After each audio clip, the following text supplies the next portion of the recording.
আজ ডেলিভারি হতে গিয়ে শিশু মৃত্যু, উত্তেজনা ঘটনাস্থলে, বিশাল পুলিশ বাহিনী ক্ষীরপাই গ্রামীণ হাসপাতালে। আপনারা দেখছেন পিবিএন বাংলা নিউজ। ডেলিভারি হতে গিয়ে শিশু মৃত্যু, উত্তেজনা ঘটনাস্থলে, বিশাল পুলিশ বাহিনী ক্ষীরপাই গ্রামীণ হাসপাতালে। ঘটনাটি ঘটেছে পশ্চিম মেদিনীপুর জেলার চন্দ্রকোনা 1 নম্বর ব্লকের ক্ষীরপাই গ্রামীণ হাসপাতালে।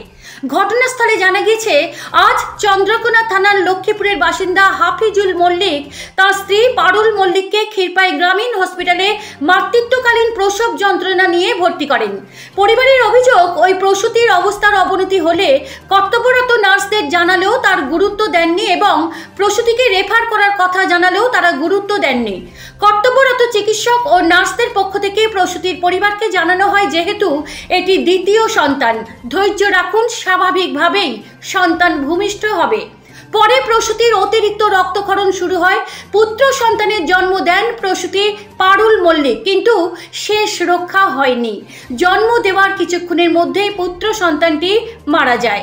জানা যায়, হাফিজুল মল্লিক ও পারুল মল্লিকের আগে থেকে আছে একটি কন্যা সন্তান। শিশুটির মৃত্যুর খবর পরিবারে পৌঁছাতেই ক্ষীরপাই হসপিটালে ভিড় শুরু করে প্রসূতির পরিবার ও আত্মীয় স্বজন। তারপর উত্তপ্ত হয়ে যায় হসপিটাল এলাকা। ঘটনাস্থলে এসে পৌঁছায় ক্ষীরপাই আউটপোস্টের পুলিশ এসে পরিস্থিতি সামাল দেয়। পরে চন্দ্রকোনা থানার ওসি শুভঙ্কর রায় বিশাল পুলিশ বাহিনী নিয়ে ঘটনাস্থলে আসেন, তারপর পরিস্থিতি সামাল দেন। বিস্তারিত দেখুন পিবিএন বাংলা নিউজে। লাইটার চার্জে ছিঁড়ে যে একসাথে বেরিয়েছে। প্রথম আমাকে যখন বলতাই করে নিয়ে বাচ্চাটা বেরিয়েছে, বাচ্চাটা তখন মারা গেছে। দিয়ে তারপর আবার যখন সব স্যারেরা এসে ঢুকলো, জিজ্ঞেস করছে, বলছে বাচ্চাটা লাভিটা ধীরে ছিঁড়ে যে বেরিয়েছে, আগে বেরিয়েছে তারপরে বাচ্চা বেরিয়েছে। তাহলে আর কি বলবো বলুন না। এই তো ডাক্তার ভুল করেছে, দুটো বেদনা খাবার দুটো ইঞ্জেকশন করেছে পেশেন্টকে।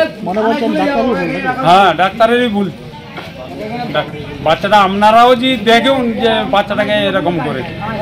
একটা বাচ্চা পেটে মরে গেলে বোঝা যাবে, আর একটা কোনো ইঞ্জেকশন করলেও বোঝা যাবে। আপনার নাম? হারা মল্লিক, বাড়ি লক্ষ্মীপুর। কি হয়েছে? সকালবেলা বলছে না ফুলটা আগে ছিঁড়ে গেছে, দিয়ে ফুল আগে এসছে, বাচ্চা পরে আসছে, মরা বাচ্চা। কি মনে মেরেছে? কে হন বাচ্চা? কাকা। বাড়ি কোথায়? লক্ষ্মীপুর। আপনার নাম? কুরবান মল্লিক। যে কোনো অসুবিধা নেই, ইঞ্জেকশন লিখে দিচ্ছি, দুটো ইঞ্জেকশন লিখে দিল, নিয়ে এলাম, দিয়ে ইঞ্জেকশন দুটো করলো। করার পরে বলছে বাচ্চাটা নর্মালি হবে। তারপরে বলছে না, বাচ্চার ফুল সমেত নিয়ে আসছে। আবার কিছুক্ষণ বাদ দিয়ে উল্টিয়ে আবার বলছে না ফুলটা আগে ছিঁড়ে গেছে, দিয়ে ফুল আগে এসছে, বাচ্চা পরে আসছে, মরা বাচ্চা। কি মনে? আপনি কে হন? আমি ও সাউরি কাজে নিয়ে গেল, দেখছি বাচ্চাটা বেঁচে আছে। এমনি করে চাপড়াচ্ছে, পঁদের ফিচে চাপড়াবার পরে একটা লল নিয়ে এসে পেটের মধ্যে দিয়ে এমনি বাতাস দিচ্ছে। বাতাস দেওয়ার পরে ডাক্তারটা বেরিয়ে এসে বলছে যে বাচ্চাটা হতে একটু দেরি হয়েছে, মানে ডেট পেরিয়ে গেছে। পরে বাচ্চাটা পায়খানা করেছে পেটের মধ্যে, পায়খানাটা খেয়ে ডেট হয়ে গেছে। ডাক্তারটা বেরিয়ে কি মনে করছেন? কি মনে করবো ওরাই তো আমাদেরকে, মানে আমাকে যদি বলে দিত যে আমরা পারবো না, বাইরে নিয়ে চলে যাও, আমি তো ঘাটালে নিয়ে চলে যেতাম। প্রথম যখন আমি এইখানে এসে দেখালাম, একটা দিদিমণি আর একটা ডাক্তার ছিল। দিদিমণিটা দুবার দেখেছে আর ডাক্তারটা একবার দেখেছে। ডাক্তারটা বলছে একে রেফাইন করে দাও, দিদিমণিটা বলছে না, প্রথম নর্মেলা হয়েছে, এটাও নর্মেলা হবে। তখনও যদি আমাকে বলতো যে এটা প্রবলেম হচ্ছে, একে রেফাইন করে দাও, আমি নিয়ে চলে যেতাম ঘাটালে। তাও বলে না, কাঁচা কাঁচা খুনগুলো ভাঙছে, সেইটাও আমি দেখাচ্ছি যে এরকম খুনগুলো ভাঙছে, বলছে এটা হয়।